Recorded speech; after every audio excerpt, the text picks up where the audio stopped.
unscripted and on the fly.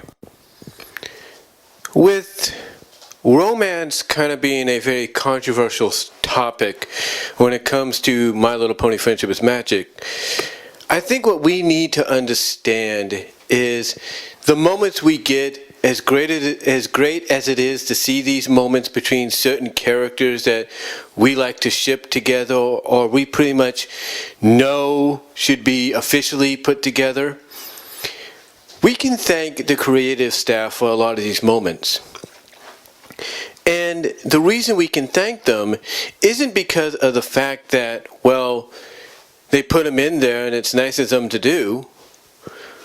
No, we can thank them because the reason they put them in there as much as they do, even if they take a bit of a break, even if they take a bit of a hiatus and they don't do it as much, when they get the opportunity to actually do it, and they put these little moments, these little scenes in an episode, it's not because, hey, we haven't seen something like that in a while.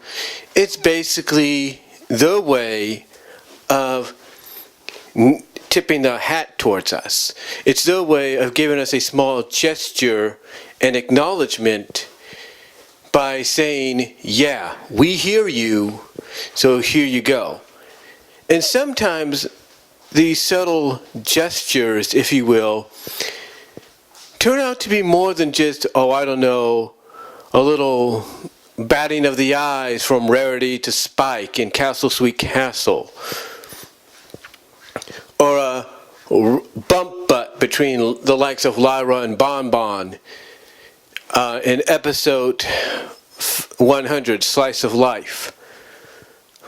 Or even during the closing song of Best Gift Ever, Fluttershy giving Discord a gift, Discord opening it, seeing it's like a tea kettle, and then getting a surprise hug from Fluttershy when he least expects it. These kind of gestures are very subtle and in between. But why do the creators put them there? Again, like I said, it's their way of tipping their hat towards us, the fans. Because, you see, they know that we as fans, especially in this day and age, will notice every little tiny detail when it comes to certain things. Whether it's, a shipping of certain characters, whether it's little Easter eggs here and there. The creators know that we'll notice these things and we will run with them. That is why anytime you see a Lyra and Bon Bon moment being very, sweet and kind, and if not, basically showing that they're more than just friends, that's the creator's way of acknowledging and tipping their hat towards us by saying, yeah, we know you see it, that's why we're putting it in there. And it's also maybe why when it comes to, let's say, a relationship that we see pretty much develop in front of our eyes that becomes more than just, that goes beyond more than just friendship, that the creators, they don't necessarily come out and make that relationship official.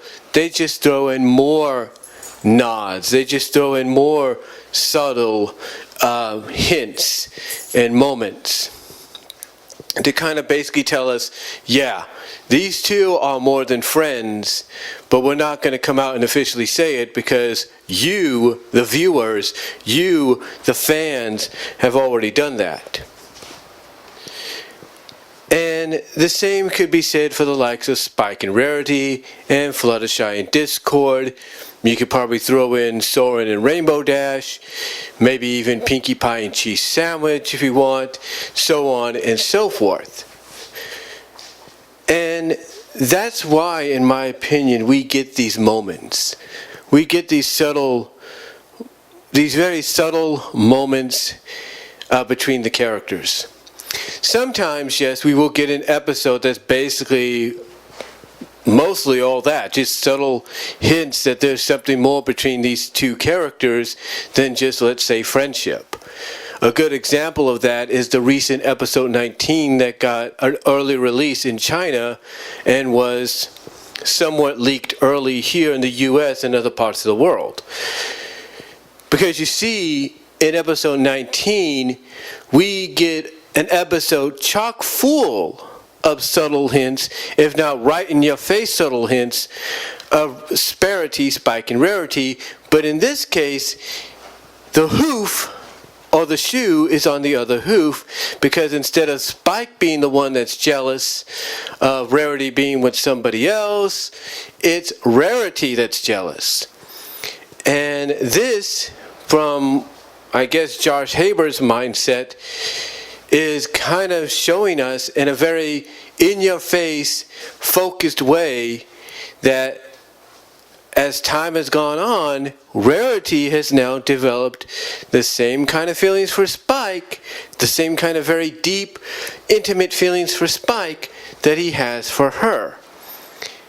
And she even goes beyond that. I mean, there are scenes in there that are like, really? You're putting this in a show that's originally meant for kids? Okay.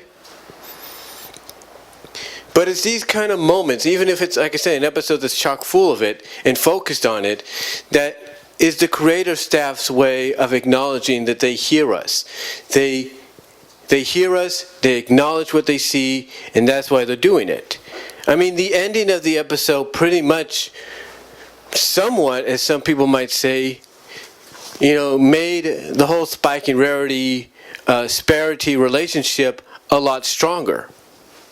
I mean, Spike's line was, even though he had a great time with Gabby the Griffin, that is, who makes her return in this episode, even though he had a great day with her, not date, but day, he always still wants his Rarity time.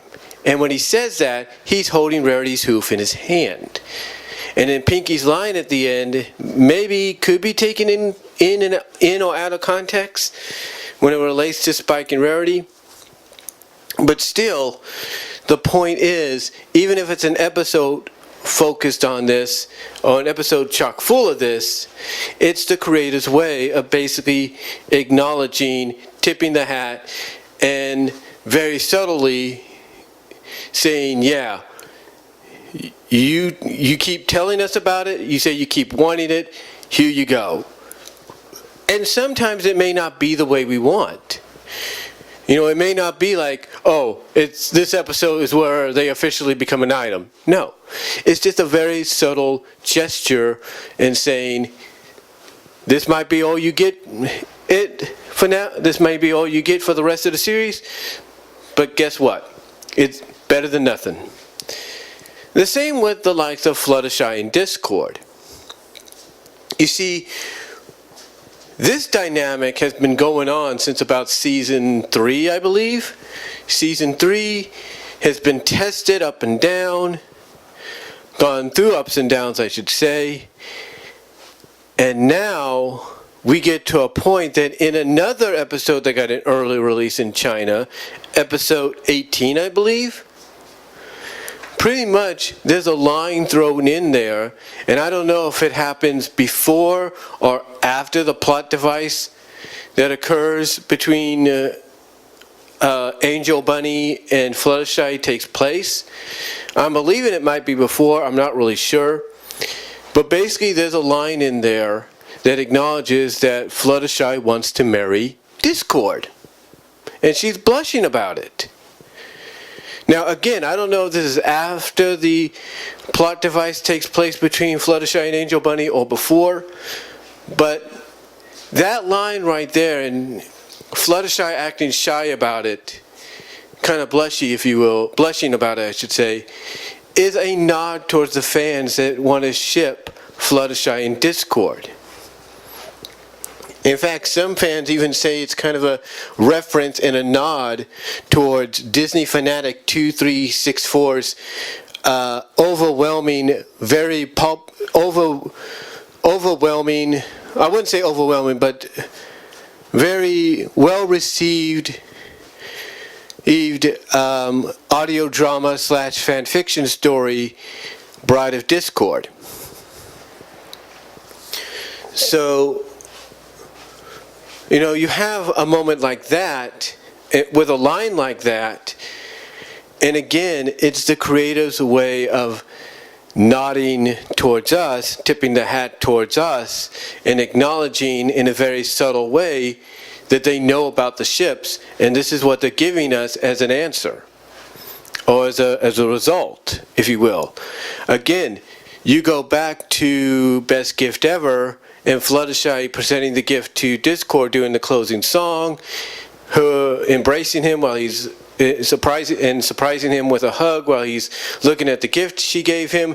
And then even at the closing end, you have her, whether picked up by the Winterzilla in a warm hug, you have her leaning towards Discord, or leaning on Discord, if you will, in a hug or being held, or something like that, or leaning on Discord.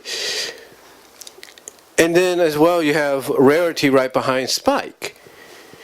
So there are moments like that. I mean, speaking of Spike and Rarity, we go back to Best Gift Ever, and Spike's portion of the closing song, True Gift of Giving, which is done more like a serenade, more like I said, more like a serenade love song, if you will. And there's a moment when the camera focuses on Rarity, and she puts her hoof to her heart, and all of a sudden, you see her expression changes to where she has a very touched look on her face, an emotionally touched look, and there's sparks, in her eyes. And I brought this up before, that if you're a fan of Lady and the Tramp, which is a classic Disney short, or not short, but classic Disney animated feature, in the spaghetti scene, after both Tramp and Lady kiss each other unexpectedly because they're both chewing on the same string of spaghetti, just moments after that, Lady's looking up into the sky, and there's sparks in her eyes. And that right there, everybody knows that follows romance or romantic-like stories, and they read about, the woman having sparks or stars in her eyes, that's usually that's usually an acknowledgement of romance, of love developing with that character finding out that here's this character that she's fallen for, or this character that's pouring his heart out to her, and pouring out his heart and his feelings to her in a song.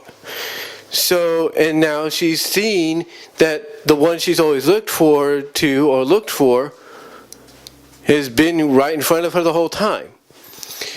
But again, even with that moment, the sparks, stars in Rarity's eyes, again, that's a gesture. That's a subtle gesture with her, with her reaction and everything, of acknowledging the fans that support Spike and Rarity, and saying, look, we hear you. We're going to kind of close out the special with this moment, because this is a moment you've been wanting. Here you go.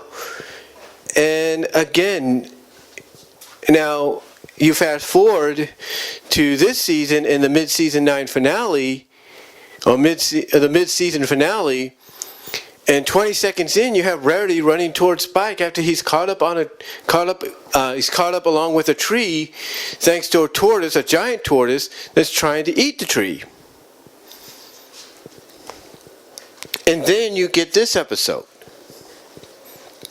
that got its early release in China. And again, even though it's an episode that's chock full of these moments, if not an episode that's basically a subtle gesture in its own right, and it's basically the creators like Josh Haber, Nicole Dubuque, Joanne and Christine, the Lady Writers, Gail Simone, all of them acknowledging that they know about these ships, they know about these romances that fans notice. notice to every little detail between certain characters. Again, Lyra and Bonbon should by now be made and acknowledged as an official LGBTQ couple in Friendship is Magic, but they're not. And the reason being is because the creative staff, when they give us Lyra and Bonbon moments, like they do, and in the way they do, like with Breakup Breakdown, and then I guess here in Dragon Dropped, it's their way of subtly telling us, yeah, we hear you, and it's thanks to you that we're doing this because you made this official. Now, it's not official, but to them, it's a very subtle way of saying to us, we the fans made it official. And even if Dragon Dropped is the last time we'll get any kind of Sparity-like focused stories. I mean, we'll probably still get moments and all that, little scenes here and there. But if it's like the last time we'll get a real focused one, it's basically the staff saying, this episode is because of you, and because of you, this episode, with its ending, and Spike's line of saying he still wants his Rarity time, even though he had a great time with Gabriella the Griffin, who makes a return from the Fault in Our Cutie Marks episode. That right there, just the way when he says the line and he's holding Rarity's hoof in his hand, that right there, from a creative standpoint, is a gesture saying, it's because of you this episode happened, and it's because of you that we put this ending in there, and we somewhat, because of you, made these two an item, a couple. And again, you take Pinky's line that she says at the end, in or out of context, and it kind of gives you that idea, it kind of gives you that feeling. And again, like I said, you take a look at Fluttershy and Discord, and the line that was given in the episode that preceded, or that came before episode 19, which is episode 18, in the line about Fluttershy wanting to marry Discord. And overall, it's pretty much the creative staff acknowledging it.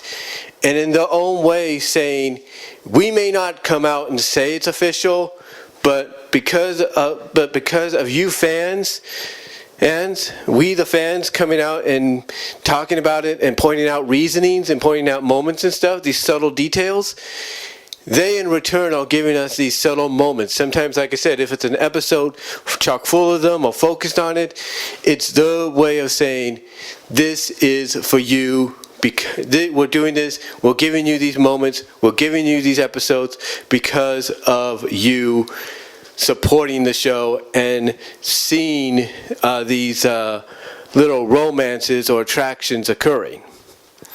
I mean, again, I think I said this, Josh Haber, Josh Haber, who I understand is the writer for Dragon Dropped, basically used this as a episode full of chock full of subtle gestures, but also did it by putting the shoe on the other hoof, with Rarity being the one being jealous instead of Spike. And it's through Josh Haber's writing that he basically, very subtly, through Rarity's jealousy, basically acknowledged that Rarity now sees Spike as more than just a friend. But it's not really acknowledged. And we can go back all the way to season 6, with the likes of Rainbow Dash. Rainbow Dash, when she was doing the impersonation of her friends, she impersonated Rarity, and when she did that, she did it to flirt with Soren, a character fans have been wanting to see Rainbow Dash with for a long time. And again, that was the creative staff's way of acknowledging and gesturing to the fans, we hear you, so here you go. That's why we had sometimes various Soren and Dash moments throughout the series. Because of that. Because of the fact that the creative staff hears us, they hear what we had to say about Rainbow Dash being with Soren, and that's why they give us these moments. Pinkie Pie being with, Pinkie Pie and cheese sandwich in Pinkie Pride, and then the upcoming Last Laugh probably have moments in there too. And it's basically, again, the creators' subtle gesture. It's the creators in a very subtle gesture way tipping the hat towards us and saying, hey, we hear you, we hear what you're saying, here you go. Now, you might say to yourself, why would they do that? Why can't they just come out and make it official? It's real simple. A lot of people point this out and they say, well, the show's about friendship. That's true. And that's one of the primary reasons. It's like with secondary major characters like Mod Pie and Big Mac, it's like those characters are not off limits. Not off limits. You can do whatever you want with them. Which is why Big Mac ended up with Sugar Belle, who got introduced in Season 5. That's why Mod Pie, off-screen, got together with Mud Briar in Season 8. Because even though they're very popular characters and secondary major characters, they're not off limits or not as restricted as, let's say, the main 7 or the main 8. Some people might say, well, what about the moments between Sunburst and Starlight when they both blush at each other? That's something. Yeah, it is. Those, again, are very subtle gesture moments that the creative staff, they hear us, they acknowledge that we want to probably see this, but they're not going to do anything until they get the okay. And mainly also because of the fact that Starlight's a main A character. I'm just saying. But again, it's the creative staff's way of basically telling us that they see, and they hear what we have to say. That's why they put these moments in there. And again, a lot of people will ask, well, why don't they just make it official instead of making it too obvious? Again, it's about certain limits. It really is. I would love for Spike and Rarity to get an episode again where they basically acknowledge that they both love each other and they become an item. And I'm not the only one alone in that. There's many that want that. It's the same with Fluttershy and Discord. The point is, no matter how you look at it or how you view it, the creative staff knows. And that's why we get these moments. That's why we get these subtle gestures. That's why we get these subtle gesturing scenes and moments. It's all because they hear what we have to say. They hear what we're talking about. They hear us saying that we see and point out every little detail. Here's a good example. Disney Fanatic 2364, when she did Bride and Daughter of Discord, Bride of Discord and Daughter of Discord, its follow-up, and even the prequel she's got upcoming, she basically based Spike and Applejack's relationship and romance off of Spike at Your Service. And some of the other subtle AJ and Spike moments.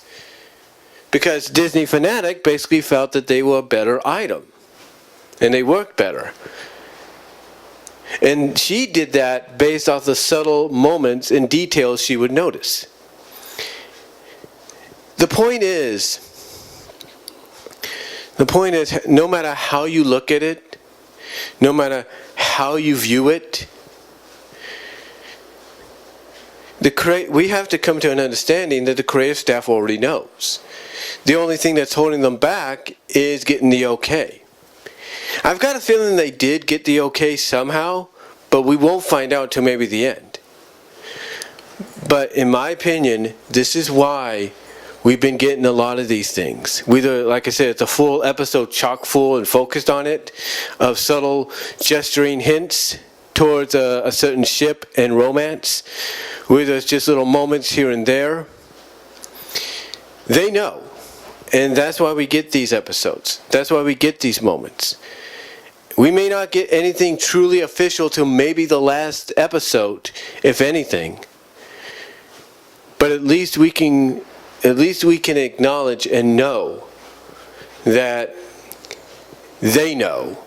And that in a very subtle, gesturing way, and I know I've said those words a lot here, but in a very subtle, gesturing way, they know and realize that we, the fans, see these things, we point them out, we point out every tiny detail, and in return, they're giving it back to us. So, that's all I can really say on it, guys, but let me know what you all think. Do you agree with my opinions and my analysis on what I believe is the reasoning why we get some of these moments, whether they're just occasional moments in an episode or we get an episode or part of an episode based around them? Let me know what you all think. Comment down below, let me know, and I'll talk to you all later.